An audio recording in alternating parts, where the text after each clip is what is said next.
ខ្ញុំគិតថាចំនួនព្រំដែនកម្ពុជាថៃទោះបីជាមានភាពឈឺចាប់ទាំងពីរក៏ដោយក៏វាបានផ្ដល់ជាមេរៀនដ៏ជ្រាលជ្រៅសម្រាប់យុវជនកម្ពុជានោះគឺត្រូវយល់ថាសន្តិភាពនិងឯកភាពមានតម្លៃជាងអ្វីផ្សេងៗចំនួននេះបានបង្រៀនយើងថាការការពារទឹកដីមិនមែនគ្រាន់តែជាការប្រើប្រាស់កម្លាំងនោះទេប៉ុន្តែថែមទាំងការប្រើប្រាស់ប្រាជ្ញាការគោរពច្បាប់អន្តរជាតិនិងការយកចិត្តទុកដាក់ចំពោះសុខុមាលភាពផងដែរ24កក្កដាខ្មែររងការបាញ់ប្រហារពីថៃខាននៅផ្ទះសម្បែងប្រជាពលរដ្ឋកម្ពុជាជាច្រើន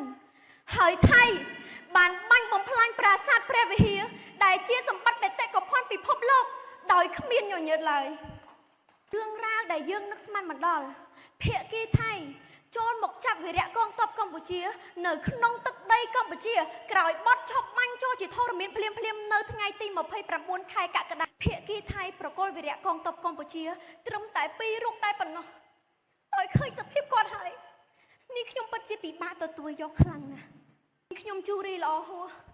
តំណាងឲ្យប្រជាជនកម្ពុជាទាំងអស់សូមស្នើឲ្យភាគីថៃប្រកុលវីរៈកងទ័ពកម្ពុជាទាំង18រូបដើម្បីឲ្យពួកគាត់អាចមកជួបជុំគ្រួសារយ៉ាងសុខសុវត្ថិភាពជាតិថ្កោលទោសយ៉ាងមុតមមទៅលើទាហានថៃដែលបានរំលោភបំពានកិច្ចព្រមព្រៀងសន្តិភាពរវាងកម្ពុជានិងថៃតាមរយៈការបាញ់ប្រហារមកលើប្រជាពលរដ្ឋស៊ីវិលស្លូតត្រង់កម្ពុជាបណ្ដាលឲ្យរងរបួសនិងស្លាប់